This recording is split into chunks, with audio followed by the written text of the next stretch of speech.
देखिए बच्चों, आपका अब एकदम सीमित समय बचा है और आपको सीमित समय में ही तैयारी करनी है। आपके लिए हम केमिस्ट्री का फर्स्ट पेपर में जितना आने वाला है पूरा हमने तैयार किया है। आपके लिए वो सभी क्वेश्चन जो बोर्ड के एग्ज़ाम में आ सकते हैं, आप ऐसा मान लो कि ये क्वेश्चन हर हाल में ही आएंगे। आप इस प्रकार से तैयारी कीजिए। देखो, अब आपको अधिक सीखने का समय चला गया। अब आप उतना ही सीखो जितना आपके परीक्षा में आना है। और आपके लिए कुछ बात आए बता दूं मैं कि जब आप बोर्ड का एग्ज़ाम दें तो उस समय आपको धैर्य और विवेक से देना है परीक्षा में आपके पास कई क्वेश्चन आए होंगे। हो सकता है उनमें आपको लगभग सभी पता हों और नहीं भी पता हो, तो आप पेपर में इस प्रकार से आंसर देना। आप पूरा समय सेट होता है, 3 घंटे 15 मिनट समय मिलता है, समय अधिक नहीं मिलेगा। और आप जानते ही हैं कि समय सीमित होता है तो आपको उसी रफ्तार से आपको चलना होता है। तो इसलिए परीक्षा में आप एक एक क्वेश्चन का आंसर देते चलेंगे।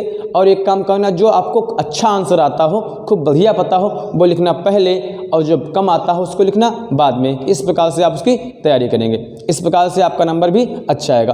तो आज आपके लिए हमने तैयार किया है कि आपको केमिस्ट्री फर्स्ट पेपर में कोई भी क्वेश्चन आपका छूटेगा नहीं। एक बात मेरी फुल गारंटी है। आपको मैं एक एक परिभाषा जो आने वाली है समझाता चलूँगा। ये पूरा क्लास आपका हो जाएगा और इसके बाद आप कह देंगे वाकई 35 नंबर की जो फर्स्ट पेपर आती है, 35 में आप एक भी नहीं छोड़ के आएंगे, ये मेरी गारंटी है। देखो, कुछ इस प्रकार से किया है कि हमारा पहला पार्ट ठोस अवस्था है। इस पार्ट से क्या क्या आना है, आपके पहला पार्ट, दूसरा पार्ट, तीसरा पार्ट और चौथा पार्ट, 4 पार्ट तक आपके आंकिक सवाल ही आते हैं और परिभाषा कम पूछी जाती हैं। और उसके बाद देखो, समझो पेपर भैया जो 35 नंबर का आना है, 4 पार्ट तक सवाल ही सवाल होते हैं, परिभाषाएं भी होती हैं। तो आप समझ लो उन 4 पाठों से सवाल ही पूछे जाते हैं और उसके आगे वाले पाठ हैं उनमें सवाल नहीं है तो उनसे परिभाषाएं पूछी जाएंगी। इस प्रकार से मानक से बनता है पेपर। समझो फिर से बात। फर्स्ट पेपर में क्या भाई, 4 पार्ट तक सवाल हैं तो सवाल पूछेंगे और उसमें परिभाषाएं भी हैं, लेकिन परिभाषाएं इतना नहीं पूछते जितने सवाल पूछते हैं। और उसके बाद जो पार्ट चालू होंगे उनमें सवाल नहीं पूछेंगे, सवाल में है नहीं, और उनमें क्या पूछते हैं, आंकिक तो आते नहीं हैं तो परिभाषाएं पूछते हैं। हम लोगों ने आज क्या किया, एक शुरुआत से बिल्कुल तैयार किया है। आपका कोई भी क्वेश्चन नहीं छूटेगा। आप लोग बगैर कलम उठाए आराम से बैठ जाओ, एक परिभाषा सुनते चले जाओ, कहाँ का क्वेश्चन आपको देखना है। जो आपको नहीं बताएंगे इसका मतलब मैं आपको बता चुका हूँ, जो नहीं बताया आज बता दे रहा हूँ। देखो, पहला पार्ट ठोस अवस्था है। ठोस के बारे में आप सभी जानते हो, मैंने आपको ठोस के बारे में विधिवत समझाया था। तो ठोसों को इस आधार पर 2 भागों में बांटते थे, एक क्रिस्टलीय होता था और एक अक्रिस्टलीय होता था। अगर आपके पास क्रिस्टलीय और अक्रिस्टलीय ठोस की परिभाषा लिखने को आ सकती है, आपको फ्रेंकल दोष, साटकी दोष आ सकते हैं, ये आ सकते हैं, और आपको सवाल आ सकते हैं। बच्चों, पहले हम एक शुरुआत चालू करूं सवाल से। सवालों में आपने लिखा देखा होगा, अक्सर सवाल पूछे जाते हैं। जैसे अब ये न पूछो कहाँ से आया, इतना समय नहीं आपके पास, आपको पास इतना सीखना है कि ऐसा होता है। सरल घनीय यस्सी के लिए कहा जाएगा तो आपका फार्मूला होगा R = A/2। R क्या है, त्रिज्या निकालने को कहा जाएगा। A होती है कोर की लंबाई। तो आपसे कहा जाएगा कि त्रिज्या निकालो, यदि कोर की लंबाई दे दी जाएगी और कहा जाएगा सरल घनीय कोष्ठिका के लिए ज्ञात कीजिए, तो आप इस सूत्र से लगा लेंगे। आएगा फलक केंद्रित कोष्ठिका लिखा हो, या इसको FCC कहा जाए, और कहा जाए FCC के लिए त्रिज्या का मान क्या होगा यदि कोर की लंबाई इतनी है। तो इस प्रकार से आप, इसका फार्मूला होता है R = A√2/4। √2 का मान 1.414 होता है। और आएगा अंतः फलक कोष्ठिका के लिए, तो भैया वो फलक कोष्ठिका था तो उसको FCC कहा, ये अंतः फलक कोष्ठिका है। बच्चों एक बात ध्यान सुनना, हो सकता है अंतः फलक कोष्ठिका न कहें, या BCC कह दें, या BCC ही कहें, अंतः फलक कोष्ठिका ना कहें। तो आप इस प्रकार से याद कर लेना, अंतः फलक को BCC ही कहा जाता है। इसका सूत्र होता है R = A√3/4। A√3/4 और √3 का मान होता है 1.732। एकक सेल का घनत्व पूछेगा, तो भैया एकक सेल के लिए घनत्व पूछेगा तो सूत्र होता है ρ = Z/m/A⁴ × Na। Z क्या होगा, अब Z इसमें और m A⁴ और Na। पहले ये जानो Z m के बारे में। m तो भैया उसका होगा अनुभार, जो चीज़ होगी घोली जाएगी, चांदी हो, जो भी हो जिसका निकालना हो। A का मान आपको बता चुके हैं, एक कोर की लंबाई होती है जिसका मान दे दिया जाएगा आपको। एक इसका 3 बार मान निकालना होगा, और Na का मान 6.023 10 की घात 23, इसे आवागाद्रो संख्या कहते हैं। इसका भी मान हो सकता है पेपर में दे दें और नहीं दे दें तो आपको याद करना होता है। A का मान बता दिया हमने। Z, अब Z के मान बदलते रहते हैं। किस प्रकार बदलेंगे? अगर एकक सेल का घनत्व निकाला जाएगा, यदि SC के लिए निकाला जाएगा तो Z का मान 1 रखा जाएगा, BCC के लिए निकाला जाएगा तो याद कर लीजिए Z का मान 2 हो जाएगा, FCC और CCP के लिए निकाला जाएगा घनत्व तो Z का मान 4 हो जाएगा, SC के लिए 1 हो जाएगा, BCC के लिए 2 हो जाएगा और FCC या CCP के लिए 4 हो जाएगा। अब ये न पूछो ये क्यों हो जाएगा, क्योंकि ये पूछने का आपका समय निकल चुका है। 10-12 दिन की परीक्षा, 15 दिन का समय बचा है, आप इतना सीखो। संकुलन क्षमता पूछेगा, हो सकता है परीक्षा में, मैंने कहा था आपसे एक भी क्वेश्चन मिस नहीं होने दूंगा, आपको सब ऐसे समझा दूंगा, इस पे सवाल भी दिखाएंगे। संकुलन क्षमता पूछी जाएगी तो संकुलन क्षमता कब पे भाई सवाल पूछा जा सकता है या कोई बात कुछ मतलब परिभाषा, तो सीधी बात याद कर लो, संकुलन क्षमता क्या होती? किसी गोले द्वारा घेरा गया आयतन और बटे उसका कुल आयतन। भाई कोई पृष्ठ पे कोई गोला है या कोई चीज़ है, घेरेगा आयतन और बटे उसका कुल आयतन और गुणा 100 से संकुलन क्षमता निकल आती है। अच्छा बच्चों, अब हमने बताया था आपको ठोस 2 प्रकार के होते थे क्या होते हैं? एक आपका है क्रिस्टलीय एक है क्रिस्टलीय ठोस और एक अक्रिस्टलीय ठोस। इसकी परिभाषा लिखने पूछ सकता है आपसे, इनमें अंतर पूछ सकता है, क्रिस्टलीय ठोस और क्रिस्टलीय के लक्षण पूछ सकता है। तो आप इस पे तो अभी हम सवाल लगवा ही देंगे, आप पहले इनको समझो कैसे लिखेंगे। 1 या 2 नंबर से ऊपर नहीं आता है क्वेश्चन, क्रिस्टलीय ठोस और अक्रिस्टलीय ठोस। तो सीधी बात भैया आप लिखना, देखो यार सोच के लिखा करो। भाई किसी चीज़ का ठोस क्या होता है सबको पता है, ठोस के बारे में सबको बता चुके हैं। अब क्रिस्टलीय ठोस जो होंगे, एक नाम से लग रहा है क्रिस्टल, तो यार ऐसे लिख लेंगे कि वे ठोस जो जिनको काटने पर एक प्रकार के क्रिस्टल प्राप्त होते हैं उन्हें क्या कहते हैं? क्रिस्टलीय ठोस कहते हैं। या ऐसा कह सकते हैं जब इनको काटा जाएगा तो उनकी सतहें जो होंगी सपाट दिखाई देंगी, क्रिस्टलीय ठोस कहलाएंगी। अब आप देखो नमक है, क्रिस्टलीय ठोस है, नमक को कभी पिघलाना तो बहुत दूर तक फैल जाएगा, तो कहेंगे भैया कि जितने क्रिस्टलीय ठोस हैं उनकी व्यवस्था, कणों की व्यवस्था दीर्घ परास में होती है। कैसी होती है? दीर्घ परास में होती है। अब अक्रिस्टलीय ठोस को उल्टा कर लेना, अक्रिस्टलीय उल्टे हो जाएंगे। भाई अक्रिस्टलीय ठोस में क्या होगा? काटने पर सपाट सतहें नहीं आएंगी, सपाट सतहें नहीं आएंगी और इनकी व्यवस्था लघु परास में होगी। आप प्लास्टिक को जलाओ चिपट के एक में आ जाता है, तो उनकी व्यवस्था दीर्घ परास में, इनकी व्यवस्था लघु परास में होती है। इस प्रकार से आप लोग इनके निकाल सकते हो। एग्जाम्पल भैया क्रिस्टलीय ठोस का नमक है, चीनी है, ये सब इसका दे देना, अक्रिस्टलीय का प्लास्टिक है, ज़बर है, इसका दे देना। तो इस प्रकार से आप इनको लिख सकते हो। अगर क्वेश्चन आ जाता है साटकी दोष क्या है, मैं आपको एक भी परिभाषा याद नहीं कराऊंगा, साटकी दोष, तो आराम से लिख सकते हो। भाई साटकी दोष उनके नाम से खोजा गया होगा, नाम खोज की साटकी ने। इन्होंने क्या बताया, आप कैसे लिखेंगे? बहुत आसान भाषा में याद कर लो। भाई ये जो दोष होंगे तो किस में होंगे? कणों में होंगे, आयनों में होंगे, नहीं होंगे? तो सीधी बात है, साटकी दोष है क्या ये जानो, फ्रेंकल दोष है क्या। ये दोनों प्रकार के दोष कैसे दोष होते हैं? रिक्तिका दोष, संबंध दोष होते हैं। तो इनमें क्या लिखोगे? साटकी दोष कि जब कोई आयन अपने स्थान से निकलकर एक नए स्थान में चला जाएगा, परिभाषा हो गई। जब कोई आयन अपने स्थान से निकलकर एक नए स्थान में चला जाता है तो इस दोष को क्या कहेंगे आप? साटकी दोष कहेंगे। क्या कहोगे? साटकी दोष। दोष खत्म हो गया बस। भाई जब कोई आयन अपने स्थान से निकल कर एक नए स्थान पर चला जाएगा, इस दोष को आप साटकी दोष कहोगे। परिभाषा हो गई। 1 नंबर पूछेगा, इससे ऊपर नहीं पूछेगा। फ्रेंक, और ये हो सकता है टिप्पणियां ही आए, आप मान लो टिप्पणी में आते हैं। फ्रेंकल दोष क्या है? भाई उसमें एक आयन निकला था, नए स्थान में चला गया था, साटकी दोष हो गया था। इसमें आयन निकलेगा, इसमें क्या होता है? जब कोई आयन अपने स्थान से निकलकर एक नए स्थान की ओर जाता है, जब कोई आयन अपने स्थान से निकलकर एक नए स्थान की ओर जाएगा और वहाँ पर रिक्तिका न होने पर, अब भैया अब देखो, जैसे हम निकले तुम्हारे घर में जाने के लिए और तुम अपने घर पहले से पहुँच गए, तो हम कैसे जा सकते? तुम्हारे घर नहीं जा पाएंगे।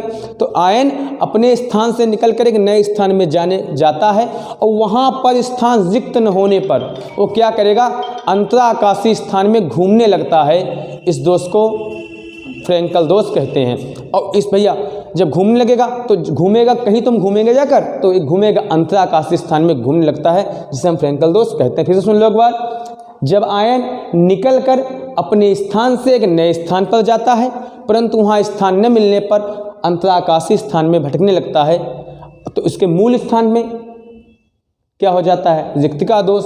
और ये पूरा दोष क्या कहलाता है? फ्रैंकल दोष कहलाता है। बच्चों अंतराकाशीय दोष पूछ देते हैं। अंतराकाशीय दोष क्या है? आयन के अंतराकाशीय स्थान में जब किसी प्रकार का क्रम बिगड़ जाता है, असंतुलन हो जाता है, तो अंतराकाशीय दोष कहलाता है। आयन के अंतराकाशीय स्थान पर कोई क्रम बिगड़ने पर अंतराकाशीय दोष होता है। यफ केंद्रक दोष क्या होता है? रिक्तिका को भरने में, जैसे कोई जब निकलेगा आयन तो उसका स्थान में जो खालीपन आएगा, ध्यान सुनो ध्यान से, जब कोई आयन निकलेगा तो उसके स्थान में खालीपन आ जाएगा, रिक्तिका आ जाएगा, तो उस रिक्तिका को भरने में जो क्रिया करी जाएगी वो किसके अंतर्गत आएगी? यफ केंद्रक के। आसानी से लिख सकते हो भाई, रिक्तिका को भरने में जो होगी उसे यफ केंद्रक कहते हैं। क्रिस्टलीय और अक्रिस्टलीय आपको समझा चुके हैं। हो सकता है धात्विक ठोस आ जाए, अधात्विक ठोस आ जाए, नेटवर्क ठोस आ जाए, या नाम से सीख लिया करो। जो ठोस धातुओं से मिलकर बना होगा उसको क्या कहेंगे? धात्विक ठोस। अधातुओं से मिलकर बना होगा अधात्विक ठोस। तो इस प्रकार से आप लोग आयनों से मिलकर बना होगा आयनिक ठोस कहेंगे। इस प्रकार से आप इनके आंसर दे देंगे। मैं आपको इन पर सवाल लगवा दूँ एक एक, किस प्रकार से आप इसको सवाल लगाएंगे, बस आपका हो जाएगा। देखिए सवाल इसका, देखो सवाल आएगा आपके लिए। कॉपर एफसीसी जालक के रूप में क्रिस्टलीकृत होता है जिसके कोर की लंबाई 361 × 10⁻⁸ सेंटीमीटर है, तो घनत्व ज्ञात करो। मैंने अभी आपसे कहा था घनत्व संबंधित सवाल पूछेगा परीक्षा में तो आपसे वो साफ साफ कह देगा एफसीसी है कि बीसीसी है कि सीसीपी है, बताया था। इस प्रकार से आप तैयार कर सकते हो। तो इसने साफ साफ कहा कॉपर एफसीसी के जालक में क्रिस्टलीकृत होता है जिसके कोर की लंबाई, अरे सवाल में इतना समझा करो, एफसीसी जालक कह दिया तो तुरंत जान गए जेड का मान कितना हो जाएगा? 4 हो जाएगा। आगे कोर की लंबाई को हम ए बराबर कहते हैं, कोर की लंबाई दी है 3.61 10⁻⁸ सेंटीमीटर। निकालना है घनत्व। घनत्व भैया रो बराबर है क्वेश्चन मार्क, फार्मूला होता है रो बराबर जेड गुणे यम बटे a⁻³ × Na। अब जेड का मान आपके पास है 4 और यम का मान हमने कहा यम होता अणुभार, तो कॉपर की बात की गई, कॉपर का भार होता है 63। कितना होता है? 63 बटे एक की कोर की लंबाई 3.61 दी है। अब इसमें कोई मीटर वीटर बदलने की आवश्यकता नहीं होती, ऐसे लगा सकते हैं आप लोग। तो 361 × 10⁻⁸ की होल घात 3 और Na होता है आबागाद्रो संख्या, इसका मान होता है 6.02 10⁻23। इसको आप सॉल्व कर लेंगे, आपका आंसर आ जाएगा। क्योंकि हमको पूरा क्लास देखना है और इसको आप लोग घर में जाकर सॉल्व कीजिए। और अगला सवाल किस प्रकार का आएगा ये देखो। तो देखो हम बताया था हमने, तो इस टाइप के सवाल आप लोग लगा लेंगे। अब अगर सवाल में पूछेगा किसी सवाल में कि भैया चांदी का, किसी में कॉपर का, जिसका पूछेगा उसमें आप निकाल सकते हो। दूसरी बात होगी आपको इस सवाल में, हो सकता है घनत्व दे दें, आपसे डेल्टा का मान निकलवाएं, तो इस प्रकार से 4 चीज़ में एक चीज़ दे देते हैं, 3 चीज़ निकलवाते हैं। भाई आप घर में सॉल्व करना, हम आपको दिखाते चलेंगे। अगर सवाल में आता है कि बीसीसी के लिए, ऐसे सवाल दे देंगे, मान लिया बीसीसी के लिए कोर की लंबाई मान लिया दे दिया 4.29 एंगस्ट्रॉम है, तो त्रिज्या ज्ञात कीजिए। इस टाइप का सवाल दे सकते हैं, ज्ञात कीजिए। ये और सवाल है, हमने बताया था आपको बीसीसी के लिए सूत्र होता है R बराबर a√3/4। अब आपसे बताया था हमने भी कि कोर की लंबाई को हम a कहते हैं, तो a का मान दे दिया 4.29 और √3 का मान डाल दो 1.732/4। भैया 4 से इसको भाग करो, 1.732 को आएगा, 4 से काटा 4 कम 4 चक्कू 16 बचा 1 4 3 12 4 3 12 आया 0.433। इसकी आप गुना कर लें, गुना आएगी 1 8 5 7 5 7 3 और 2 5 संख्या बाद दशमलव है 1 2 3 4 5 लगा दें तो आपका आया 1.8 एंगस्ट्रॉम। यदि ऐसे ही सवाल आ जाए एफसीसी के लिए, कह दे एफसीसी के लिए कोर की लंबाई दे दे और आपसे त्रिज्या पूछे, तो एफसीसी के लिए मान लिया यहाँ पे बीसीसी जहाँ एफसीसी होता तो सेम वही रहती कंडीशन, एफसीसी के लिए सूत्र बदल जाता, हो जाता R बराबर a√2/4। ए का मान आपका वही मान लिया जाए और √2 का मान होता है 1.414/4। 4 से आप इसको भाग कर दीजिए, जो आए उसको गुना कर लीजिए, आपका आंसर आ जाएगा। इस प्रकार से हमारा पहला पार्ट समाप्त होता है। पहले पार्ट में इससे अधिक नहीं आएगा और आपको बहुत आसान तरीके से हमने पहला पार्ट दिखा दिया। अगला पार्ट देखिए आप लोग। देखो दूसरे पार्ट में भैया वही क्रम है, हमने बताया था कि इस पार्ट की परिभाषाएं बहुत कम आती हैं, सवाल ही आते हैं। देखो यदि सवाल में मोलरता निकालने को आएगा, मैंने आपको मोलरता का एक वीडियो बनाया है, उसमें आप समझ सकते हैं। फिलहाल आपको यहाँ खाली सूत्र दिखाऊंगा। मोलरता बराबर सूत्र होता है जिसे देखो, सुनो पहले एक बात सुन लो, इस पार्ट की शुरुआत में सुन लो। जो चीज़ घोली जाती है उसको हम विलेय कहते हैं, जिसमें घोली जाती है उसको विलायक कहते हैं।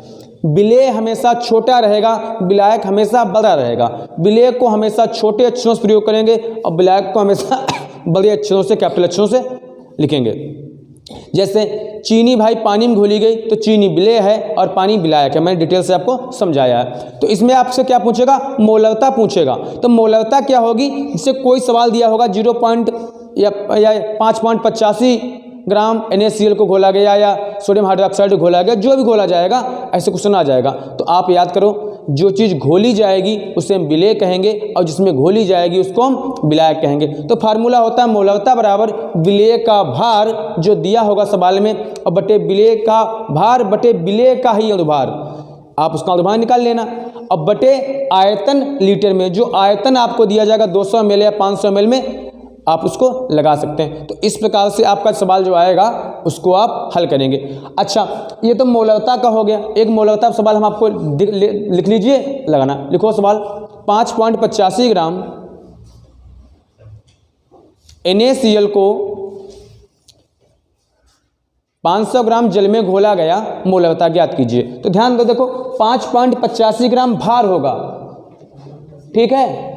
और अनुभार कितने में घोला गया है, इसका अनुभार निकालो। NaCl था, कितना होता है 58.5 होता है और घोला गया है 500 ग्राम लीटर में।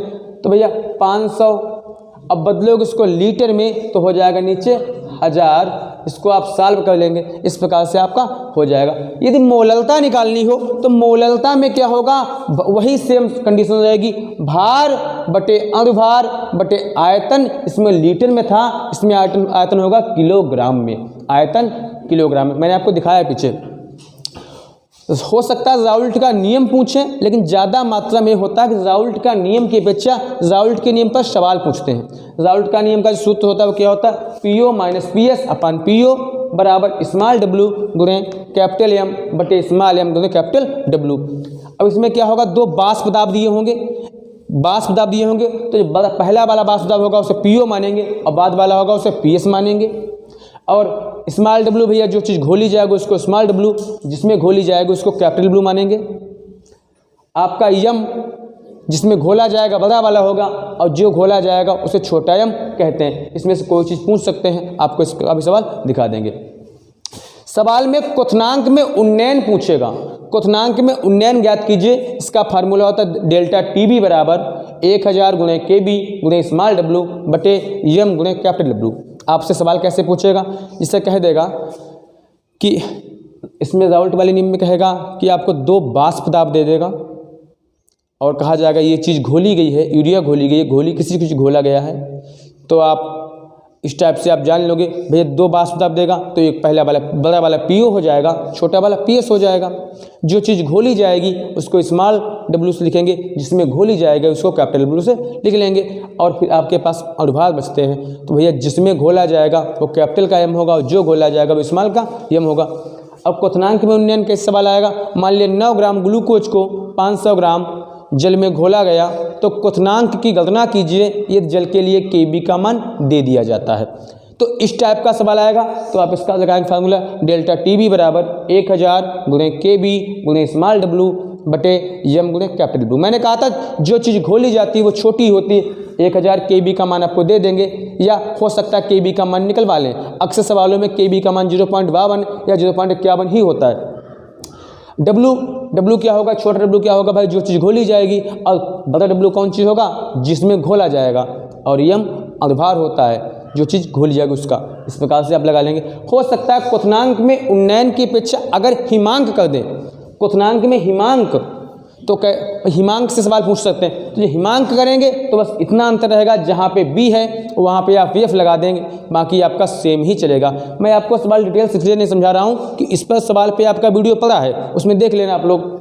अगर क्वेश्चन आता है परासरण दाब पाई बराबर क्या होता है, इसका सूत्र होता है STC होता है, इसको आप लगा सकते हैं। यस क्या होता है, यस गैस नियतांक निश्चित होता है, इसका मान होता है 0.0821 लीटर वायुमंडल डिग्री इनवर्स प्रति मोल। टी क्या होगा, टी ताप होगा, सी होगा सांद्रता। जिसे सवाल में एक दे दिया हमने, सवाल देखो 27 सेल्सियस ताप पर, तो भैया टी का मान कितना हो गया, 27 हो गया। अब सेल्सियस में सवाल लगते नहीं तो बदल लो इसको केल्विन में, तो 27 में आप कितना जोड़ें बदल जाएगा केल्विन, बताओ 273 जोड़ेंगे हो जाएगा केल्विन में, तो आपका आ गया 300 आ गया।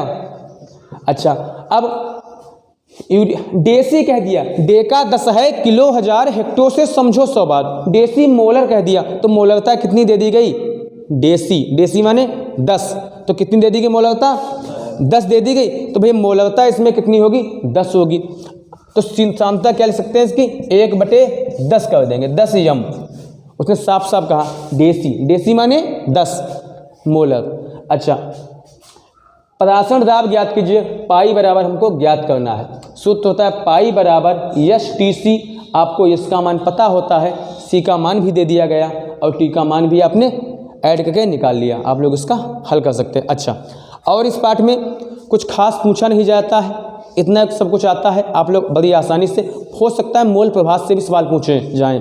मैंने मोल प्रभाज पर भी बताया है, पिछला वीडियो जो गया था उसमें था कि मोल प्रभाज कैसे निकालते थे। कोई चीज़ जिसे मान लिया एक सवाल है कि 92 ग्राम एथिल अल्कोहल को और 72 ग्राम जल को मिश्रित किया गया, मोल प्रभाज ज्ञात कीजिए। मैंने कहा था जो घोला जाएगा वो छोटा ही होगा, तो आप पहले जल का अनुभाग निकालें, फिर एथिल अल्कोहल का अनुभाग निकालें, फिर जल के मोलों की संख्या भार बटे अनुपात करके और एथिल अल्कोहल की भी निकाल लें, और बाद में उसका दोनों का निकालना मोल प्रभाज।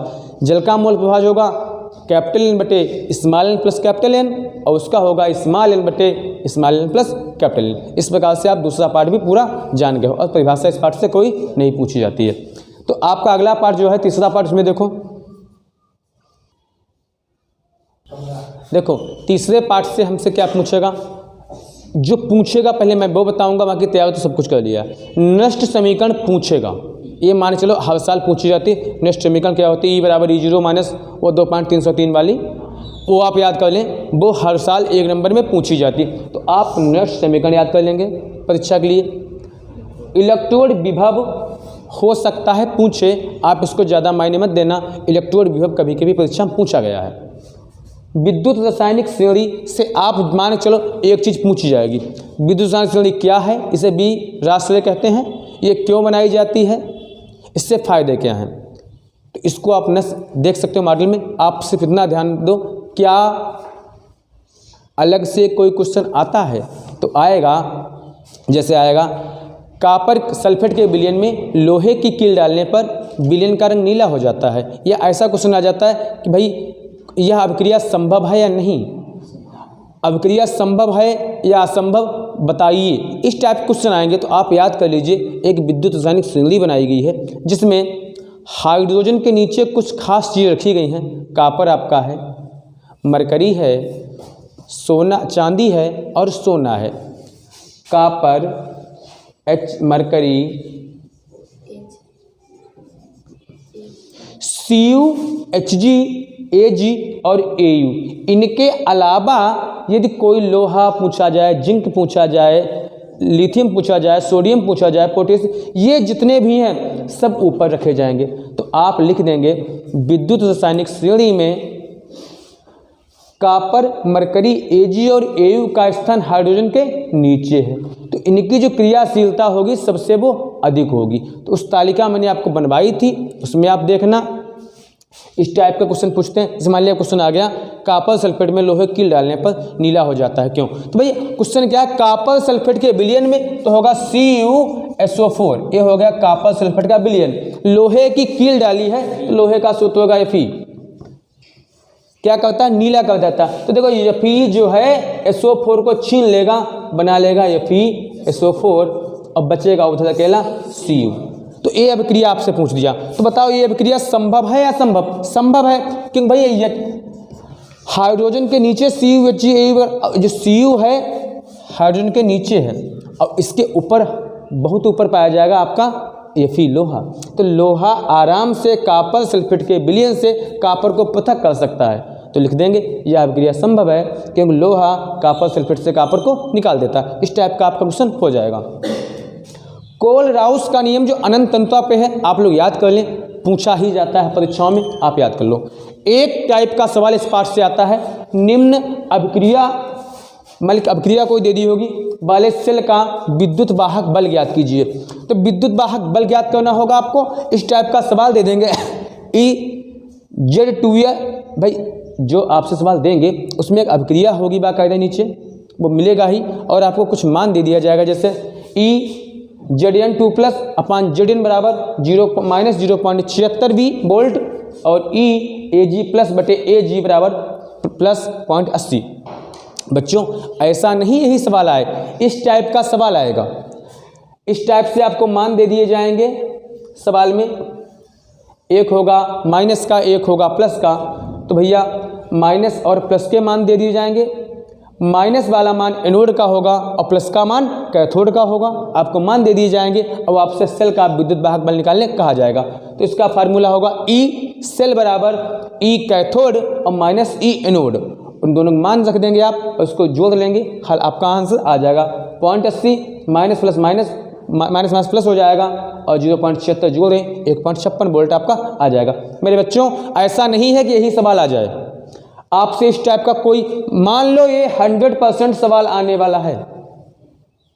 इस टाइप का सवाल अक्सर परीक्षा में पूछा जाता है कि निम्न अभिक्रिया में सेल का विद्युत वाहक बल, एक नंबर को सुनाता है हर साल। मान लीजिए आप, हो सकता है यहाँ Cu दे दें ZN जगह पर, यहाँ Ag जगह पर आपको Hg दे दें, कुछ भी दे सकते हैं। बस आप इतना याद रखना, दोनों में क्या करना है, सूत्र क्या, कैथोड का लिखना पहले, एनोड का लिखना बाद में, प्लस का लिखना पहले, माइनस का लिखना बाद में, जोड़ लेना, आपका सेल का आ जाएगा। बाकी इस पाठ से कुछ नहीं आएगा, आप अगला पाठ अपना देखिए। तो अगले पाठ में आपको हम बताएंगे क्या क्या आएगा, और इस पाठ से जो आना था उसको हमने सब आपको बता दिया है। देखो ध्यान दो,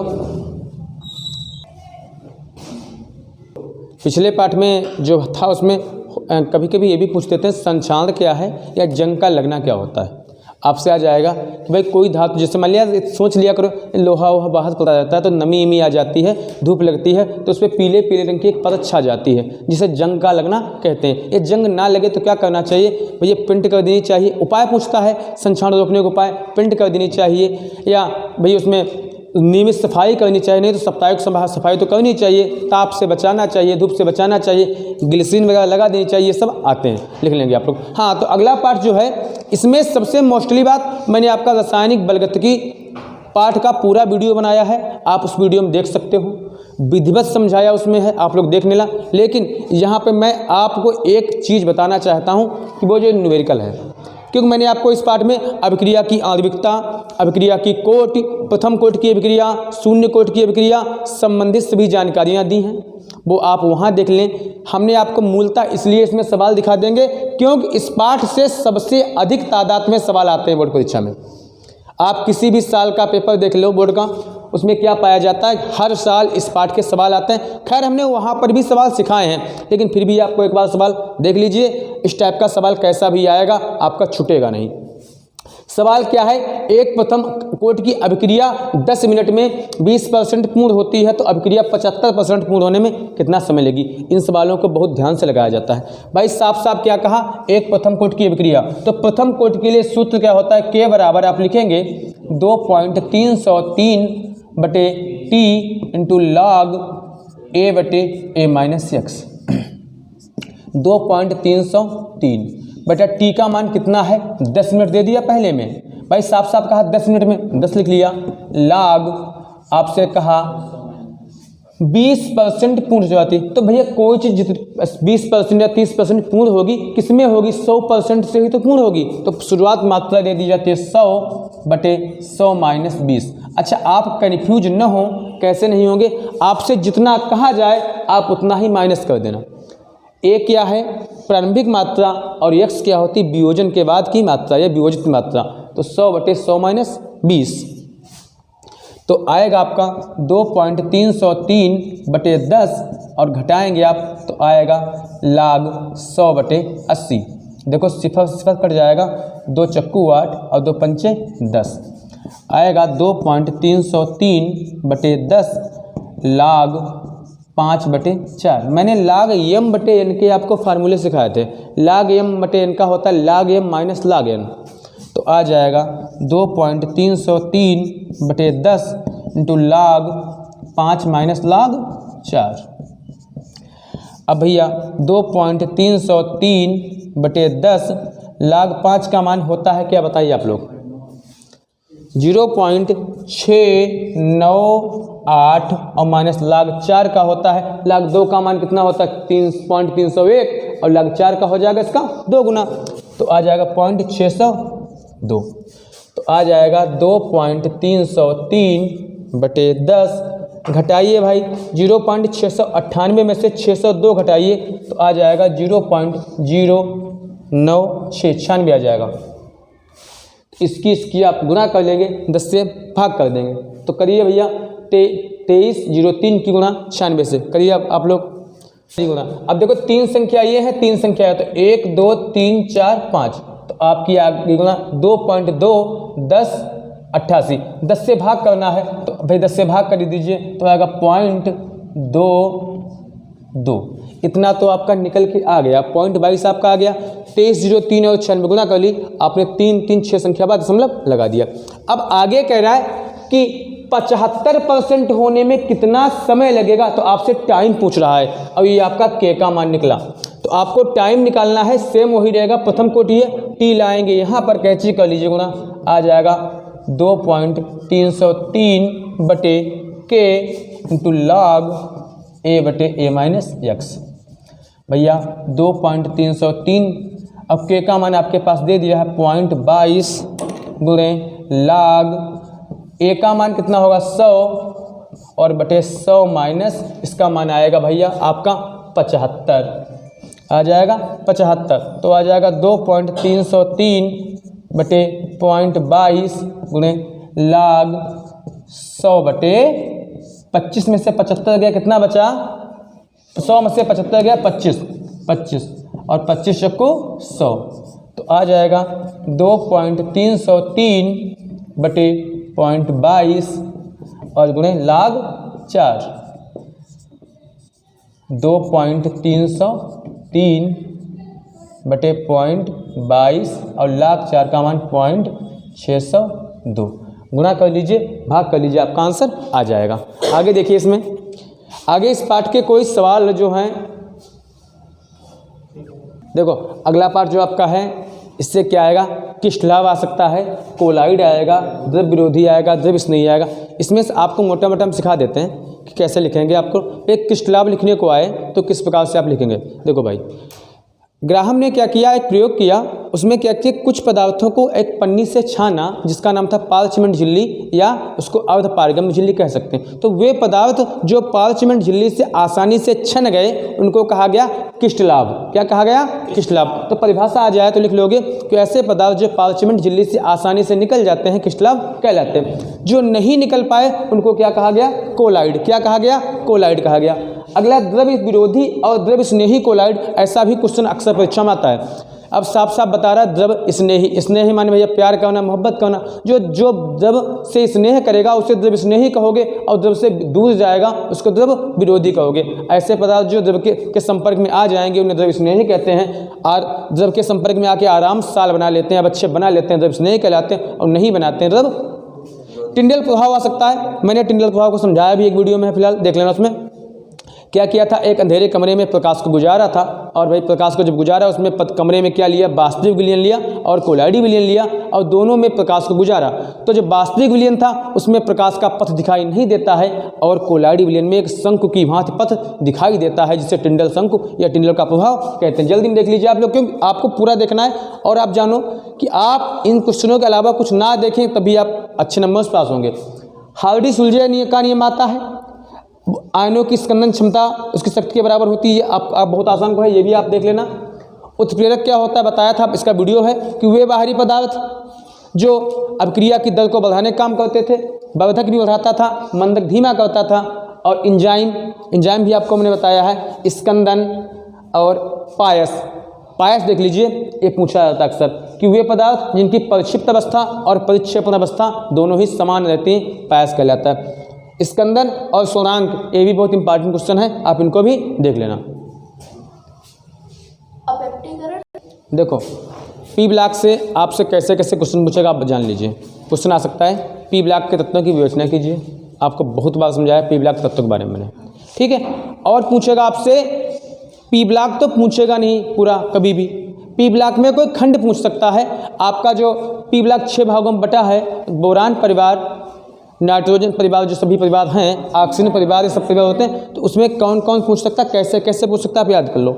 नाइट्रोजन परिवार अगर पूछेगा तो पूछेगा नाइट्रोजन परिवार की विवेचना कीजिए, इन सबको निकोजेंस कहते हैं, ऐसा पूछे क्वेश्चन तो भैया सीधे क्या करना, जितने पूछा जाए नाइट्रोजन परिवार के बारे में तो उनका सबका निकाल देना इलेक्ट्रॉनिक विन्यास, निकालने के बाद उनको गुणों को लिख देना, ये तत्व कैसे होते हैं, क्या करते हैं, अभिक्रिया दिखा देना, आपका हो जाएगा।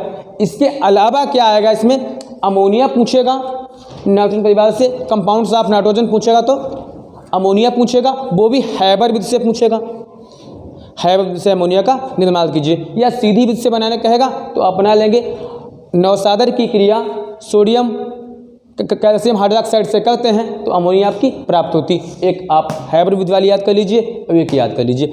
हैबर विधि क्या भैया है कि नाइट्रोजन और हाइड्रोजन की क्रिया 1:3 में होती है, जिसमें उपस्थित होती भैया Fe की, और ये मोलिब्डेनम वर्धक का कार्य करता है, आप उसको बना लीजिए। तो इन दो के अलावा तीसरा क्वेश्चन नहीं पूछेगा इससे।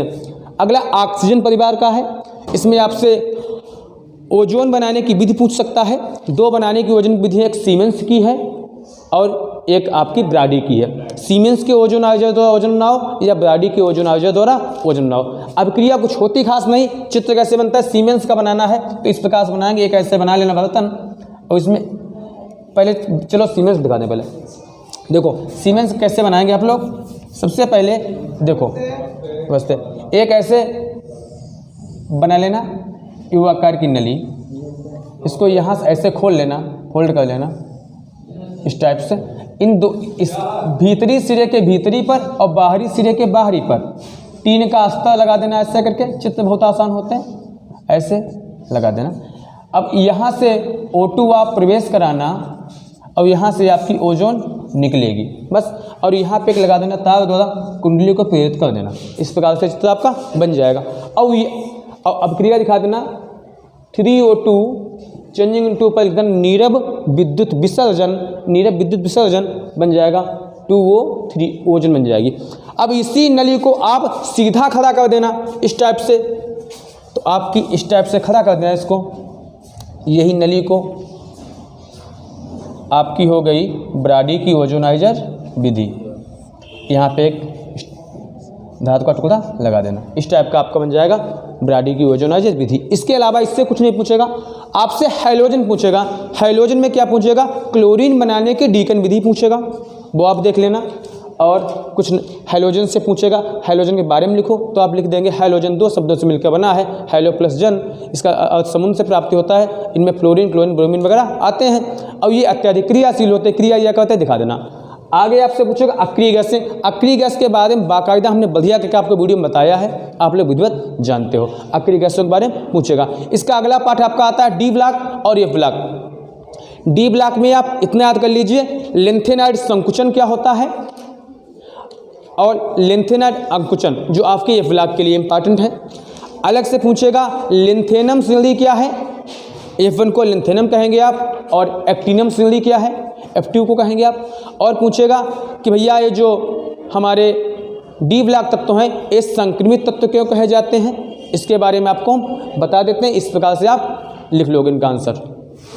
देखो डी ब्लॉक तत्वों को संक्रमित तत्व क्यों कहते हैं, यार सीधी बात बनाना लिखना कि एस ब्लॉक और पी ब्लॉक के मध्य में जो ब्लॉक दिखाया गया उसे डी ब्लॉक कहते हैं। इसको 4 श्रेणियों में बांटा गया। आप इस प्रकार से आंसर देंगे, इसको 4 श्रेणियों में बांटा गया है। इसका नाम दे देना भाई, डी है तो 3D, 4D, 5D और 6D में। आपसे कोई पूछ देगा 3D के बारे में या 4D के बारे में या 5D के बारे में 6D। उसके बाद क्या करेंगे आप लोग, उसके बाद इनका निकाल देना 2-3 तत्वों का इलेक्ट्रॉनिक विन्यास। सबका ना निकालना इतना समय नहीं होगा आपके पास, परीक्षा ही आपको देनी है, ठीक है, वैज्ञानिक नहीं बनना है एक बार तो निकाल देना। उसके बाद डाल इलेक्ट्रॉनिक विन्यास निकालने के बाद क्रम से डाल लेना। परमाणु त्रिज्याएं इनकी कम होती हैं। धात्विक प्रगति, इनमें धातुओं की प्रगति अधिक पाई जाती है क्योंकि सभी धातुएं ही तो हैं और क्रियाशील भी बहुत ज़्यादा होती हैं। चुंबकीय लक्षण लिख देना। चुंबकीय लक्षण क्या, ये चुंबकत्व का व्यवहार करते हैं, अत्यधिक क्रियाशील होंगे। जब अत्यधिक क्रियाशील होंगे तो अत्यधिक चुंबकत्व का तो व्यवहार करेंगे। और भाई क्यों करते हैं चुंबकत्व का व्यवहार, क्योंकि ये अत्यधिक होते हैं क्रियाशील, और अत्यधिक क्रियाशील होते हैं इसलिए ये चुंबकत्व का व्यवहार करते हैं। पूछेगा रंगीन यौगिक बनाने की प्रवृत्ति, ये रंगीन यौगिक क्यों बनाते हैं भाई, एक बात सोचो, ज़्यादा आदमी क्रिया करेगा, सबसे मिले जुलेगा तो उसके गुण तो बदलेंगे ही, तो रंगीन यौगिक बनाने की प्रवृत्ति रखते हैं। संकर आयनों का निर्माण करते हैं। इस प्रकार का डी ब्लॉक का क्वेश्चन आपका आएगा, हो जाएगा बेटा। उपसह संयोजी यौगिक लिंगंड वाले पार्ट से आपको लिंगंड पूछेगा, एक दंतु द्विदंतु पूछ सकता है। उसमें आप सिर्फ और सिर्फ याद कर लीजिए सिस समावयवता और ट्रांस समावयवता और बीपीटी सिद्धांत, बेस पर सिद्धांत, इसके अलावा कुछ भी नहीं आएगा फर्स्ट पेपर से, मेरी गारंटी है। धन्यवाद।